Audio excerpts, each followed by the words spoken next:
in labor, like gonna have a baby out of her body. Yeah.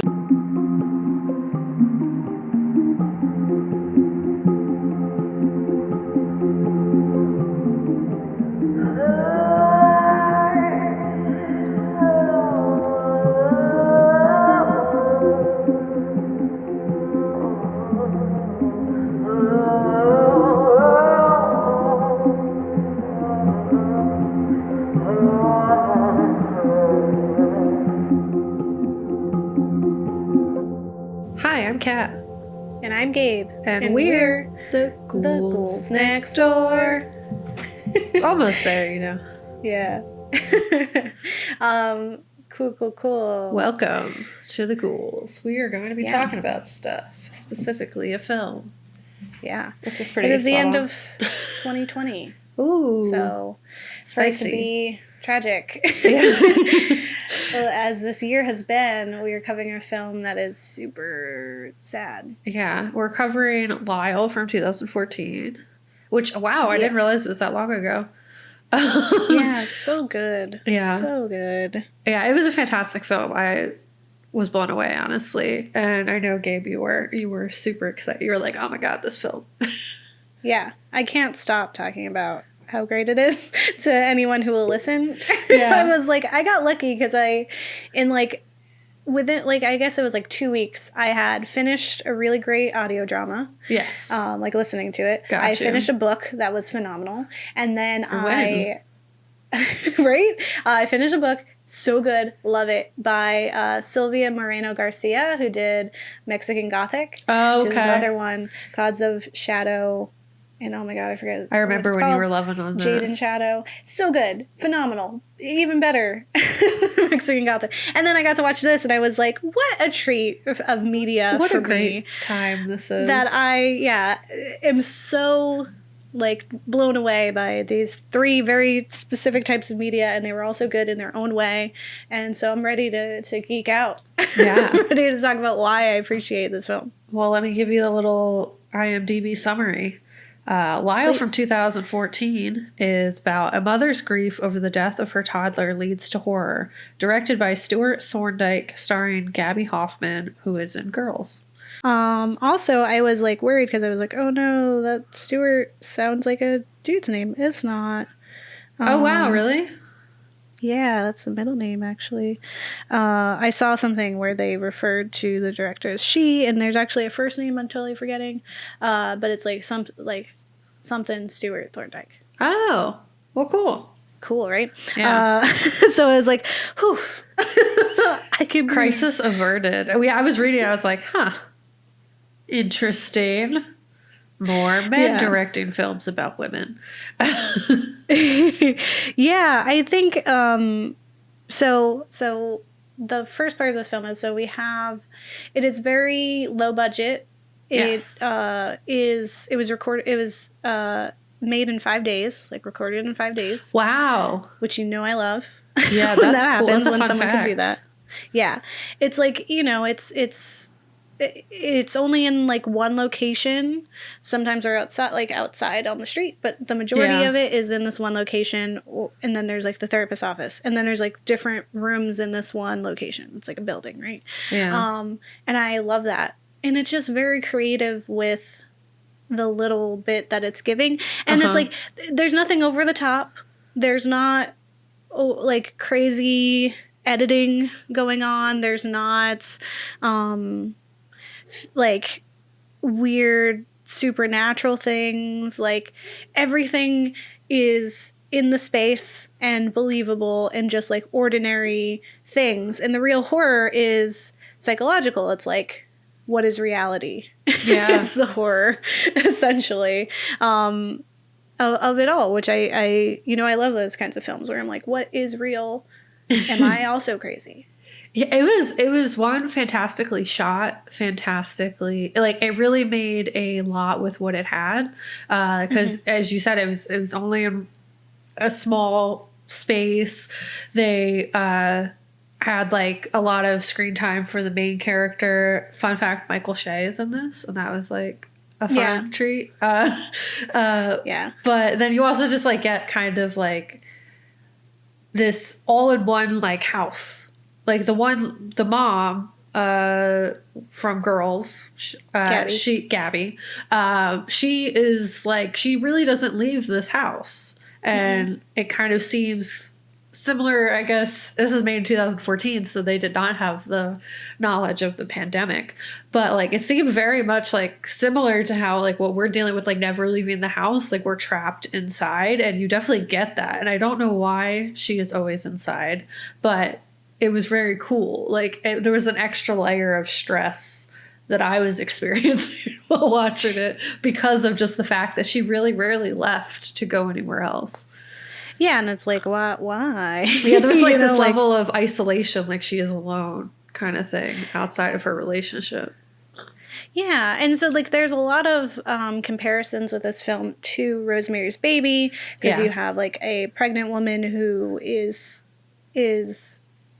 believing in a conspiracy that has to do with her child and the people around her not taking her seriously, and ignoring like her pains and worries and fears and dismissing them, and then also people around her being questionable of like her sanity, like she's like losing her sanity a little bit too, because it's like at some point you start like enough people tell you that's not real or you're overthinking that, you start to believe it. It starts to become kind of real. And so she has that. And in this, so that is definitely similar in that she is just this woman who's pregnant, dealing with some severe trauma. Yeah. And being gaslit or like ignored or not being taken seriously, or besides like the therapist, right? I would say more like she gets a little more attention and love than in Rosemary's Baby. But there's also like you bringing up, Kat, that she's like in this one location also kind of reminded me of The Yellow Wallpaper by Charlotte Perkins Gilman. Okay. And it's like, this is a short story about a woman who has postpartum, I'm pretty sure, and her husband, like, instead of like sending her away, essentially like puts her into this place where she's just in a room, has yellow wallpaper, and he's like, you're crazy, like you're hysterical, you're a woman, like I'm not like not validating that this is a real thing, and she just slowly loses her mind in this room, and like surrounded by this yellow wallpaper. And it's like the whole point of it was like dubbing women hysterical and dismissing them and just locking them up, like as they did back in the day, right? Like the husbands would be like, oh, my woman like went loopy after having a child, which is her only job. And so this kind of felt like that. And it was interesting because it is in our queer horror section because it's a lesbian couple. Yeah. But that's like never like a problem. It's just a part of it. It's just like, they're lesbians, cool. I feel like this is one of the first films where I was just like, all right, I get when everyone's like, a lot of people have been saying that like it doesn't have to be the whole, when we had that conversation with horror queers, or it was like, sometimes you get that they're just living, and sometimes you get like their story is about that and the identity. And I was like, it was really fantastic in this. Like I really was just like, wow, cool, they're lesbians, nice. Moving on. Yeah. What else are we doing? Yeah. It's short. It's I think like 62 minutes or something. Yeah, it felt very short. I will say that. But I won't say it's a critique. But it was very quick. It was a quick film. Yeah, and I think to me, so there's some criticism in some reviews that it's too short, and that they would hope that there's more. I felt like it was enough. Like I enjoyed that. Like we told the story. We only spent as much time as we needed on things, and then we moved on. And I think there's value in that, because there's so often that we're trying to like fill time with needless things, just to hit a specific time like restraint of like, it is not considered a feature film unless it's the blah blah blah blah. And it's like, why? Like just let us tell the story as it needs to be told without those. And maybe that's just like my public access like hat on, Yeah. telling me like about how I want to have everyone without rules. But this is like, I think there's enough time. Like we are introduced to the characters.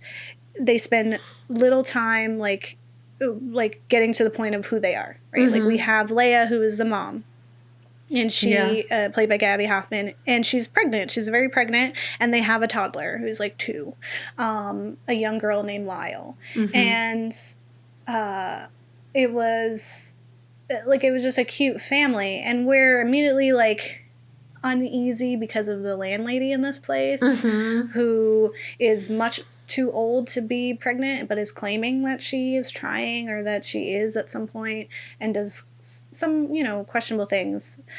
She's a little off. She seems a little unhinged, not fully okay. Yeah, like she is going through some things, and an unstable woman, like kind of acting the way that she is kind of alarming. And so like she, for a substantial part of the film, seems like a villain, or at least someone that we shouldn't trust. Yeah, which was fantastic considering how it ends. So that was like such a cool, subtle little... It was like fantastic start to finish in how they set everything up. But yeah, she starts out as the villain, and it was really well done. Yeah, because I was super uncomfortable. We also hear like a quip, because Leia explains that they're expecting another girl and not a boy, like they had been previously told. thought. Yeah, and her partner June is really upset. Yeah, like visibly like angry, and it's weird because it's like, this is a social situation where you don't show those things, because this is like a stranger and you're about to just like, rent this house or buy this house or whatever. Yeah. And you're acting like just not well. Yeah. like this is like over the top reaction to something that shouldn't be this deep for you. Yeah. And like, Leia makes a quip like she is obsessed like a Victorian father with the firstborn son, and you're like and then I like made a joke because I was like, oh well, maybe that's why Lyle is named Lyle, because June wanted a son. And I was like, I could relate, like with my name or my sister's name, like our nicknames are, could be mistaken as male because my mother wanted boys. And so she didn't get those. So she made us that, and so, so what I found really entertaining with this film and what made it great was the fact that it was a communal watching. So with Kat and I watching together, even, remotely, we were communicating throughout the whole thing. Yeah. And so we were together as joint team unpacking. So like one of us would like offhandedly make a comment and the other person was like, wait, but that happens. Like that was mentioned earlier in the film by this character, and then it was like, wait, so then I didn't catch that. Oh wait, okay, conspiracy.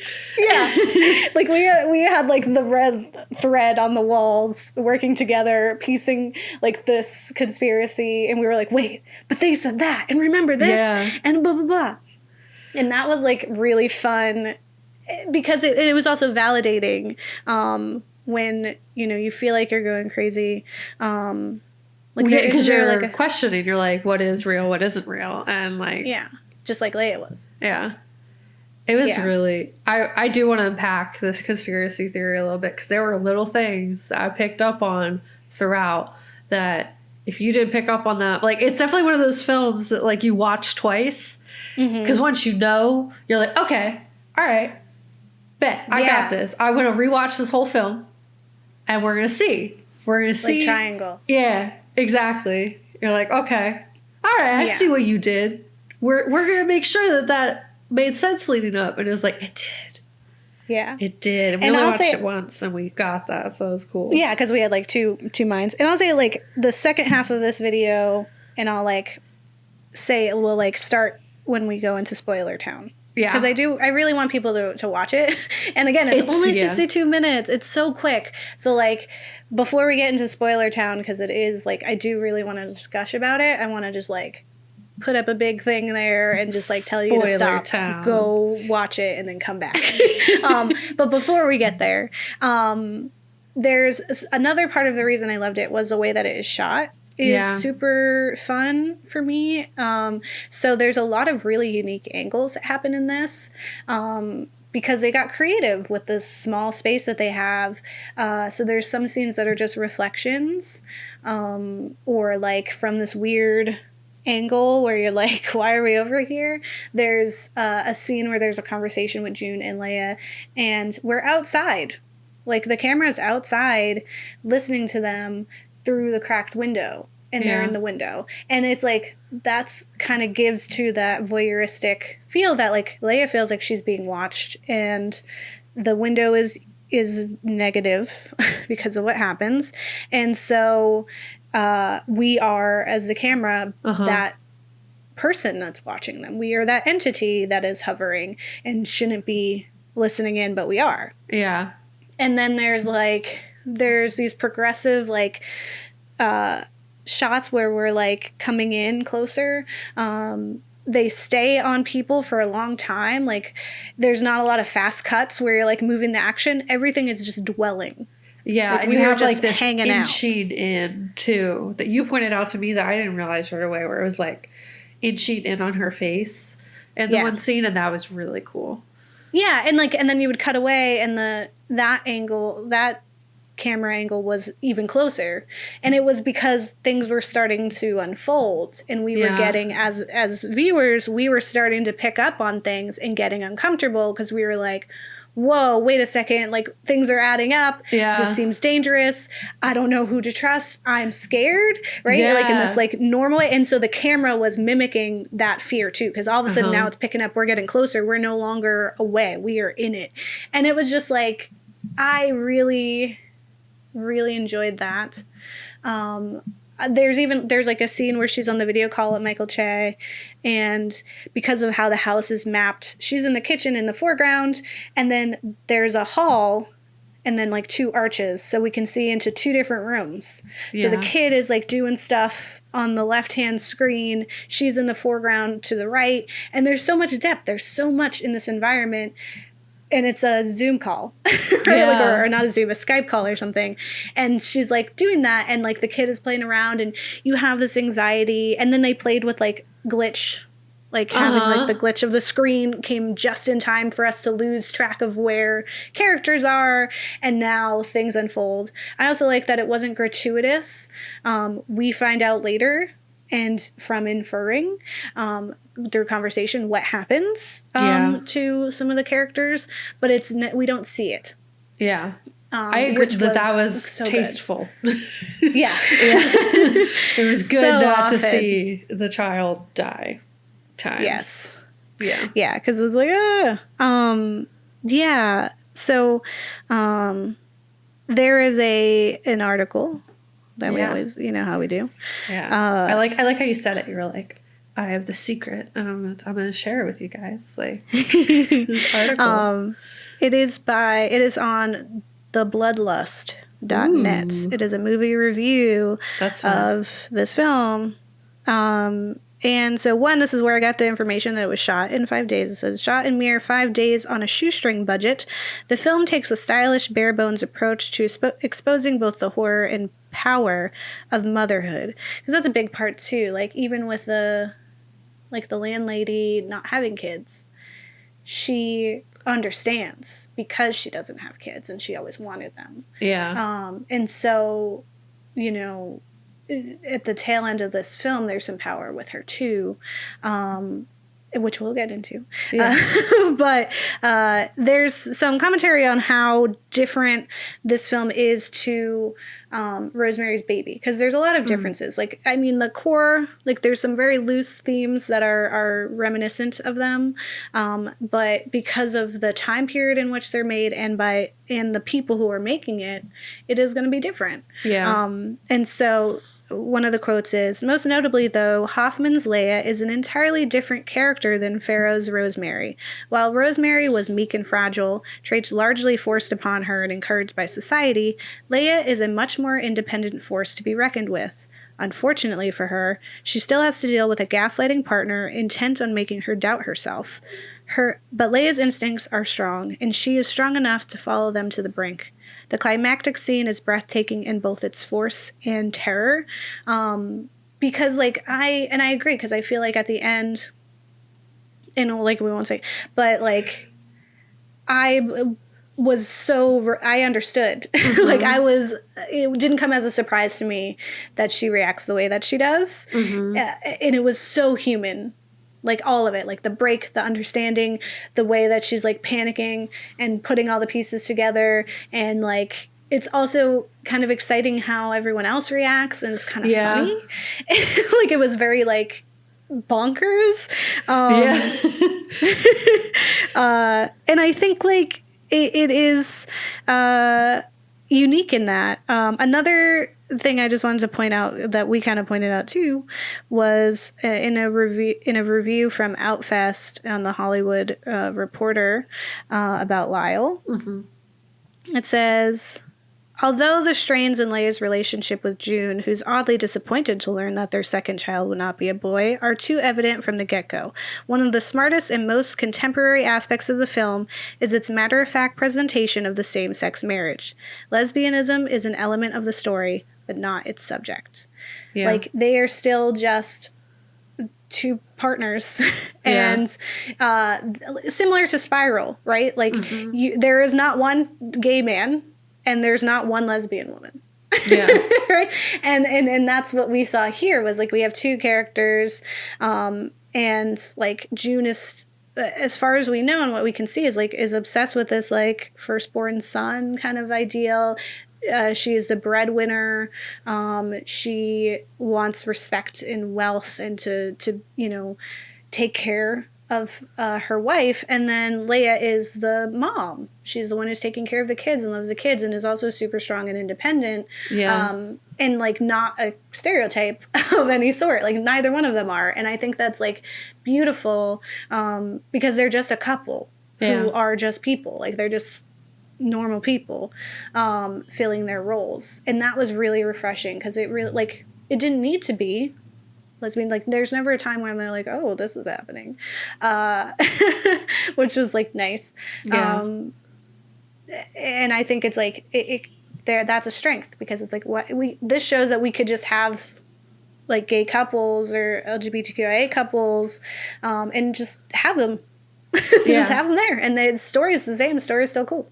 No, it was their relationship is really interesting, because you definitely get this like June definitely like has this like stress surrounding her, like, and you're kind of like questioning why she wants the son, what is happening. Work seems more important than home right now. It was really cool. I really enjoyed their dynamic. It was different than Spiral, where I definitely got more that they did seem to like love each other. You know what I mean? It wasn't so much like gaslight. Like June was trying, even though, we're not going to spoil it yet, but like, you definitely got the vibe that like she still cared.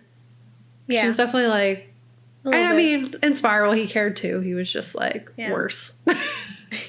I think there's a difference in that this was their family. In Spiral, that's real. Was like a step parent. In this, they are both the parents of this child. But even still, I think both parents in Spiral loved that daughter. In this one, I'd have some doubt as to how much June loves Lyle. Yeah, it was interesting, which we'll talk about kind of the lead in, but there is a little bit of you notice a shift based on like what's kind of inferred on screen. Yeah, definitely from even just you see that shift in the first scene when they're in that house. All right, so are you sure we can afford this? This could be a baby room if we get rid of that wallpaper. That room has never been a nursery before. Just what this place needs. Dr. Faye said that she was wrong. It's not a boy, it's another little girl. She's like a Victorian father, just obsessed with that firstborn son. You know, sacrificing your first son deals with the devil. Time to board the spoiler train. All aboard. Spoiler town. Here we come.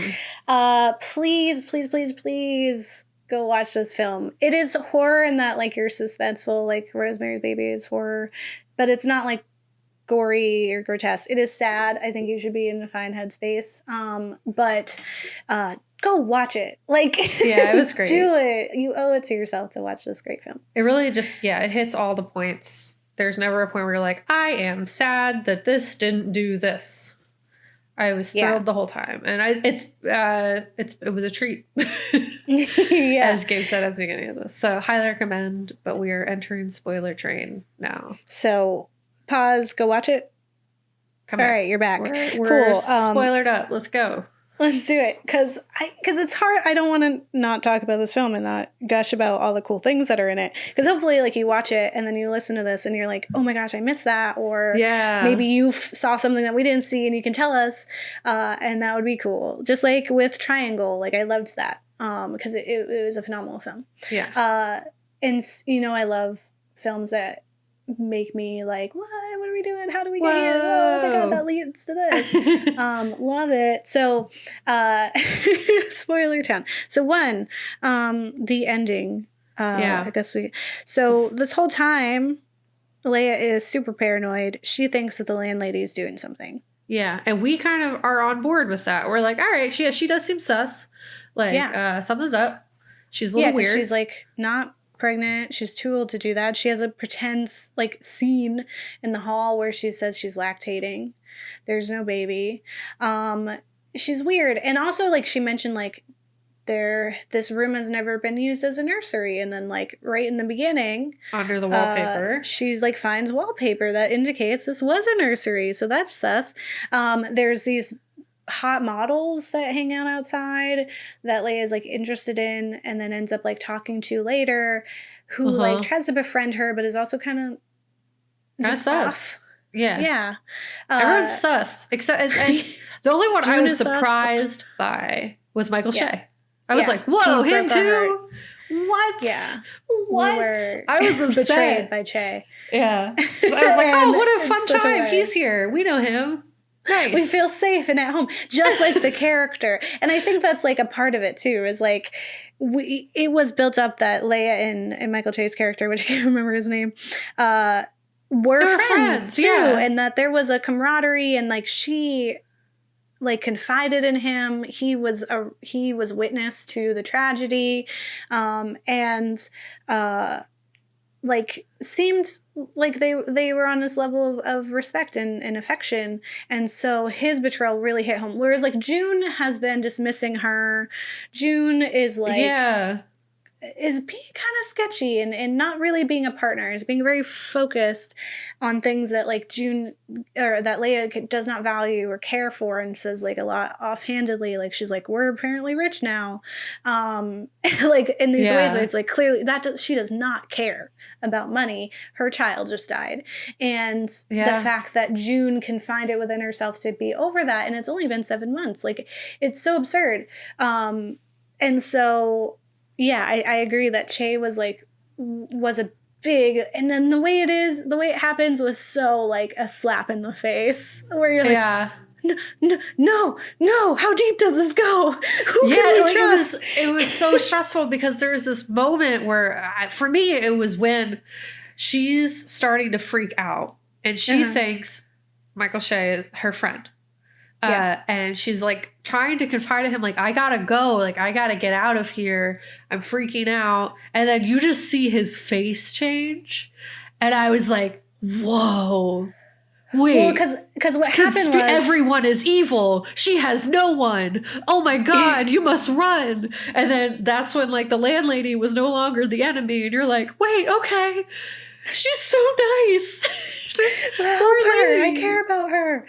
And like, so that scene, what had happened was she comes in and she's like freaking out because she has kind of put things together that the model is really suspect and is a part of this conspiracy somehow, because of these conversations we have had. So like she had mentioned the photos did it too. She had mentioned like she doesn't really like modeling, and Leia was like, why? And she's like, well, you know, if I had known, like, I think I would have made a different choice. And so it's like, I mean, in life, we feel that way. Although, like, I mean, you just change your job, right? Like, that seems weird. And then she sees all these pictures of her that are all, like, warped and cut out, like, her face. And so she, like, kind of makes a remark that she wasn't always this pretty, like, model pretty. And at that point, we had already, like, started piecing stuff together. So I was like, oh, no, she's in the conspiracy. And she made a deal so that she could become a model, and that's why she regrets it. So we're putting it together while Leia's putting it together, and she runs, and she is like panicking because now she's also going into labor. And Che has like a very genuine, like, cute friend thing where he's like, oh God, it's happening. Like, I didn't want to be here for this. Like, like, oh my God, we got to go to a hospital. Like, you got to call June. Like, we got to get, like, he is like reacting in a way that a friend would, of like, oh, I'm a man and you're gonna a baby's gonna come out of there, and I did not sign up to see this. Gotta go. Yeah, but then she is like panicking outside of that. Like she has evolved from just the fact that she is like, it's not that she's going into labor that's scary, it's that she's going into labor and she's stuck here and she doesn't know who to trust, and there is danger. And there's the whole 2-for-1 thing. She doesn't even know that yet. She didn't? Okay. She didn't realize that yet. So she's like freaking out. She just knows that something's not right. Yeah. And she's like, the model's going to come in here and blah, blah, blah. Or like, she's going to come in here. We're talking about the model. And he says, Taylor can't get you in here. And she turns to him and is like, I never told you her name. And his face changes completely from being worried, concerned friend to, dang it. Dang, I let it go. Me. You got me. It wasn't supposed to be this way. I'm so sorry. That's on me. And you're like, no! You're like, no! It's like the cavalier way that he does that is so rude. And she's losing it. She like somehow manages to get out of the house. And this is when she starts to realize it, because she runs. She's like, it's that scene that you see on the poster of her pregnant, holding her belly in the middle of the street, screaming, like, full panic, because she's like, I gotta get out of here, something's going on. And she runs up to people, and the landlady is there, and the landlady's talking to her and is like, oh my God, like, oh, it's happening again, because everyone's like, you're freaking out because you're having a baby. And she's like, no, I have to go to a hospital. I don't want to be with this person. I cannot be in this house. Like, she's being very adamant. And then she looks, and there's a woman who's walking with her 2 daughters. And she says, 2-for-1. And she remembers, which was a thing that we had stumbled upon before, when because I didn't catch it, you did, and I was like, oh, well, but you brought it. So one, the landlady makes this offhanded remark where she's like, you know, you have all these conspiracies, and she like confides in them that she has like an obsession with children and pretends to be pregnant, and she always wanted to be pregnant, and she just makes this offhanded thing. She's like, you know, you were talking about devil worship, and there's always like that thing about like the firstborn son, and like, what if you like, because other kids have died here, like, you know, what if that's what was happening? And Leia's like, it's not always boys, and she's like, oh, I don't know. And June is like upset and is like, we gotta go. It was like, oh God, she guessed it. And it was such a fun, like, her face. It was just like, how you gonna, what? How you gonna guess it? You're not even in on this, lady. Like, oh crap. How'd you get this? She's a crazy lady. Like, I've been dismissing her this whole time.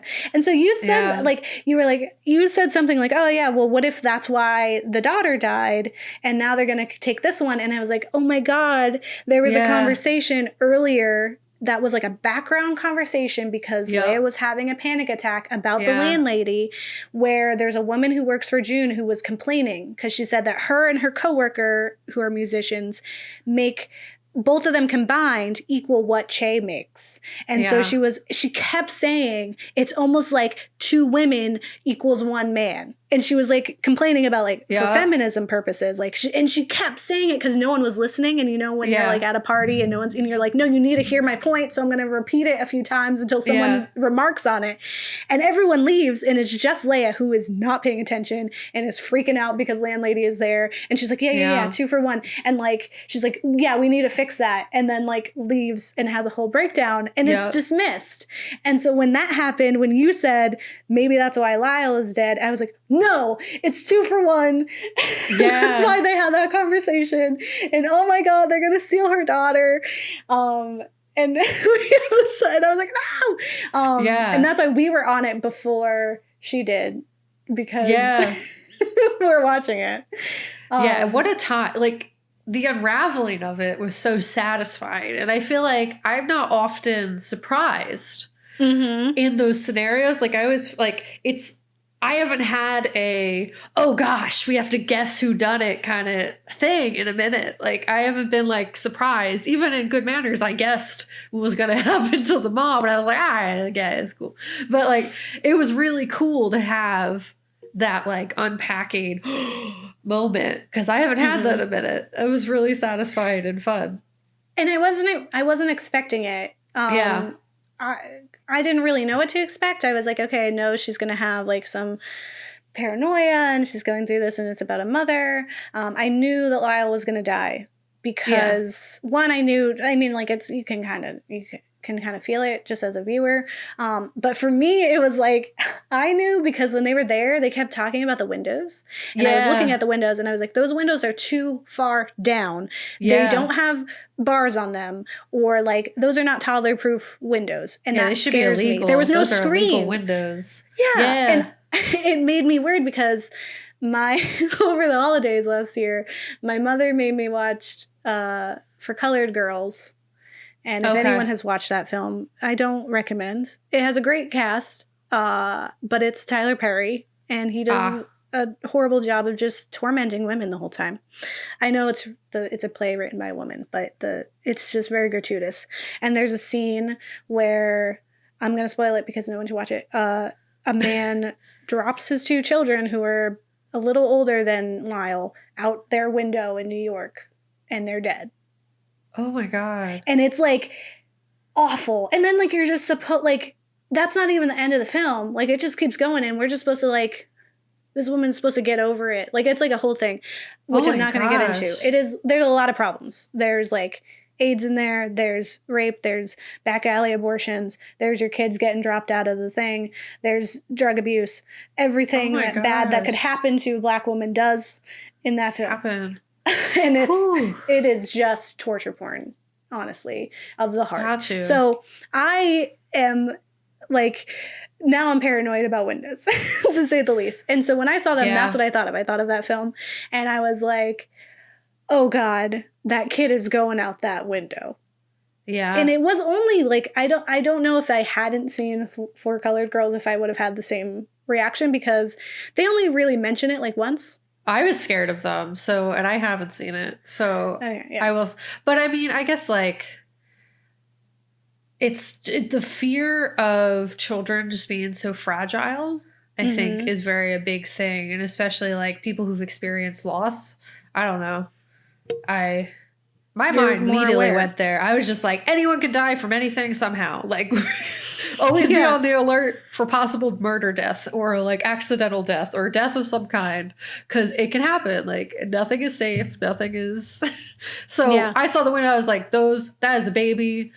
Babies like to touch stuff. Oh God, these windows. Yeah. And that scene where whatever happens was that scene I was talking about where it's the Skype and she's on the video call with Che and Lyle is playing off to the left and is like, it looks like she like, because up until now it seemed supernatural. Yeah. And it was. Seemed like ghosts. Yeah, she's like interacting with something we can't see. And she's been doing that the way kids do because they're creepy.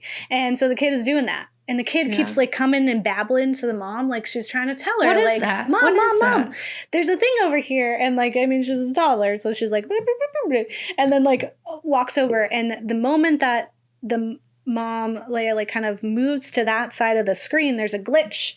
And then when she moves back, Lila's gone.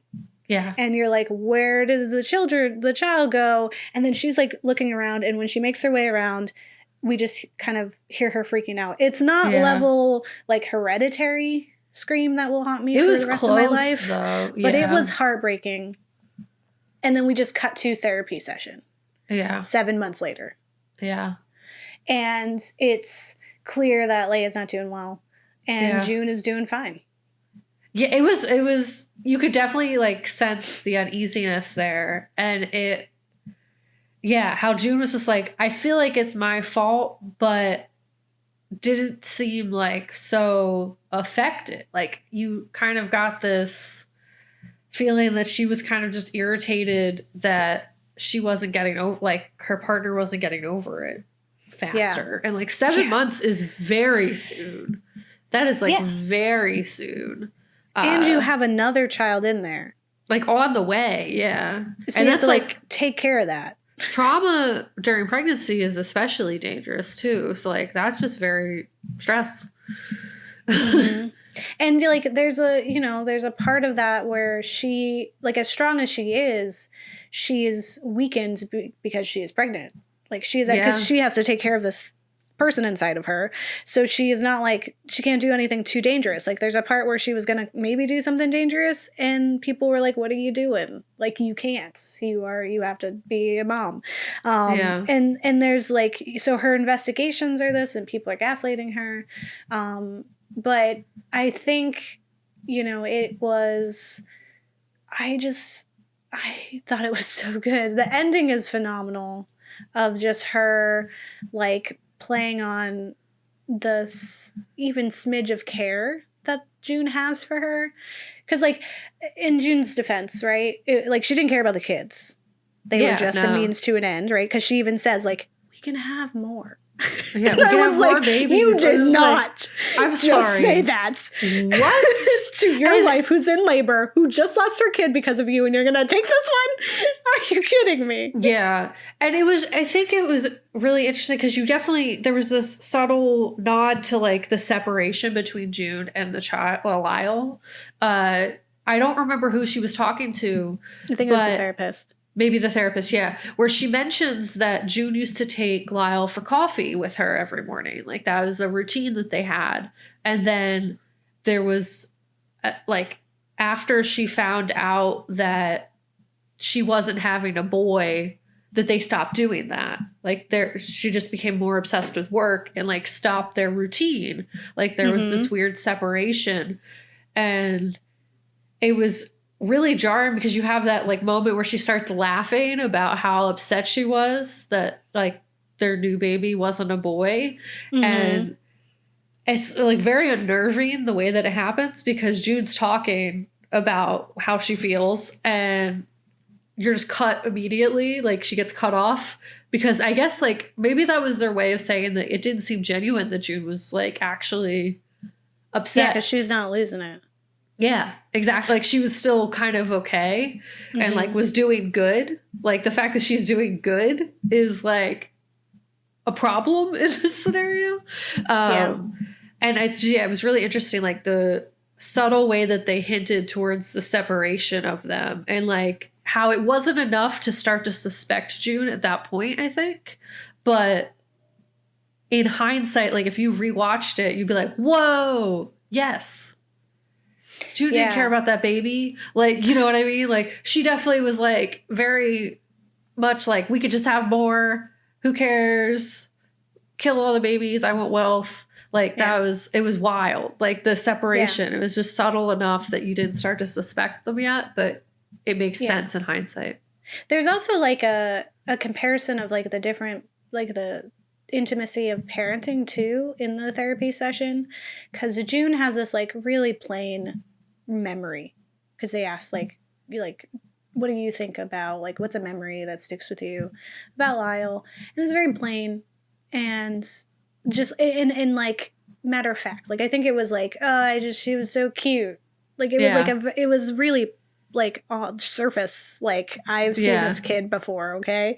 I like kids, they're fine. I know who she was. She was just there. She was a kid. She's a toddler. She doesn't have his personality, which is untrue.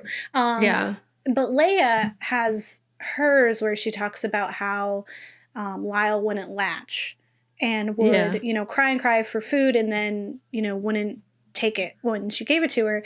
And she says, like, I feel like I was being like she's like, I know it's absurd, but I feel like she was toying with me.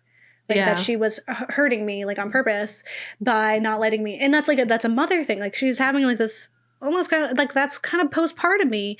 And then because this guilt, like she had to like separate herself. Yeah, she like locked herself in a bathroom while Lyle cried herself until she stopped, and she just like hid in the bathroom because she couldn't handle it. And it's like that's how close she was to this kid, and how much she felt for this kid. And then June didn't. June is nothing. Like June is like it almost like a dad, like a plain dad that just like doesn't, understand or know their kid because they're just working. Women's work. Yeah. Yeah, exactly. And I think that was like interesting. There's in that one article from Bloodlust, they make another comparison to Rosemary's Baby, where they say Lyle's perhaps a bit too short to delve as fully or satisfyingly into these themes as it could, but it is a delightfully dark, smart film nonetheless. In the end, it is revealed that June's pact with the devil deviates from the one in Rosemary's Baby on one important note. In lieu of a male child, June is forced to give up 2 female children in exchange for success. Seems like there's a barb in there somewhere about women and equality, doesn't it? Which makes me think that Bloodlust missed that point, where they told you very blatantly, 2 for 1, man. But yeah, I think it's like there's so much of this that it makes kind of the tale of Rosemary's Baby better. I also read that this was intended to be one for web, not like a film, and that there would be a trilogy of sorts of stories with women in horror. So, and like them struggling with this one director doing it. And so if that's the case, I really do hope that we get more films from them and for like sure. this, because it's so good. I honestly like, what a way to end 2020. It's like a nightmare of a world that it was to have such a great film that did a good job. Sign off. I have no qualms. There's nothing about this film I didn't like. It was fantastically done, and it's been a minute, I think. Like, I feel like we felt that way about Good Manners, too, but yeah, it was just like, wow, all right, what a great job. They did such a good job. Yeah. And I feel like I went into it not knowing, like, I don't know, I'm used to being disappointed by films, I guess. I guess going from Bit to Lyle was also like, you know what I mean? Like I got so let down in Bit. So like I was just ready for that to always happen when I watched a movie, unfortunately. And it didn't happen. I was like, wow, what a film. What a nice time. What stress. But like, what? It was good. I'm happy. I'm satisfied with this. What a way, as you said, to end 2020. Yeah, and like the film, like a way to end with this woman who is in labor, drowning the person who betrayed her, and it was the cause of the death for her child, and like who made her feel crazy forever. Yeah, yeah. I just love her react, like when she's like, "We can have more," right? And Leia being like, "Okay, then I just want it to be us. I want you to get in here. I want it to be us." And like kind of playing off of the fact that like she knows that June cares about her. Yeah. Just doesn't care about those kids. And I was like, you get it, Leia. Like, yes, get Shay out of here. Screw him. And yes. And she just like, and she's in there too. Right? Yeah. Like she is risking herself and her kid, and she's in labor, like gonna have a baby out of her body. Yeah. And she does it. She's mom of the year for sure. And especially for something where she totally, I can't imagine not feeling responsible. Yeah, it was just like such a wow moment when she said we could just have more. And then like you could see the terror in like Leia's eye. Oh, like that's what it is. Oh, okay. Yeah. That's what this means. Let's have some more. All right. Get in here. Get in this tub. I love you. Come on. Yeah. Well, I think that like really was the end to prove to her that June didn't care. Like it Yeah. was the last straw to show her that this is not your ally. Yeah. And she is not on your team. She is corrupted. She has always been corrupted, because we know this, since the beginning, because Yeah. she knew the model since she was a kid. So she knows she's already had this pact with the devil. And so it was just like that final straw of being like, oh, there's no redeeming you. This is it. This is who I will you are, and that's say it. that film realized my biggest fear, which is why I think Rosemary's Baby is very effective too. And like the person you love Yeah. isn't who they have portrayed themselves at. Like that's terrifying. And like you had like what? Like that's such big stress. And like the reality of that is such big stress. And that was like that's my biggest fear. So it also played on that. Yeah. I think it's a superb job. I think women can understand, because there's a vulnerability in motherhood and allowing this person to create a human with you, and trusting that they'll take care and love this human as much as you do in a way that only a mother can, right? But yeah, phenomenal way. I hope that you enjoyed the journey of 2020 with us, at least in like the films that we watched and us growing, and the many emotional milestones that we've had on this show. Next year, we are covering, we're starting January with For the Culture, where we're talking about films made and about other people, other cultures, other situations happening. And so we're super excited about that. I think that'll be a real nice breath of fresh air. And we have some things in store for 2021, and hopefully at some point we could be in the same room again. Be together. Hopefully the world gets it together. I mean, all we can do is hope. Yeah. That's kind of where I'm at the at. end of the day, that's it. It's like we're the generation that's been endlessly disappointed. But we still hold out hope, man. I don't know why we do that, but we do. Until the world looks at us and says, we can always have more. We're going to keep believing that the world is looking out for us. That is what the pandemic is. That's what the government said. They're just like, oh, there could just be more of you. It's fine. Yeah. Like, you should let the weak die. It's fine. For the economy. I can't even take the vaccine. I'm allergic. Rude. Straight disrespect from the universe. Yeah. Well, we're going to keep fighting as long as we can. Got it. So with that being said, on that positive note, happy 2020. Thank you for being here with us. We'll see you next year. Thank you for being a friend. Around the road and back again. So start from the bottom now here. Your heart is true. You're a pal and a confidant. And if you threw a party, and invited everybody you knew, you would see the biggest gift would be from me, and the card attached would say, thank you for being a friend. That is our terrible rendition of that song for you to close out the year. So don't get married. Believe your kids, man. Or man. sacrifice them to Satan for money. Yeah. 2-for-1 specials from Satan. What are women? Half of men. Bye.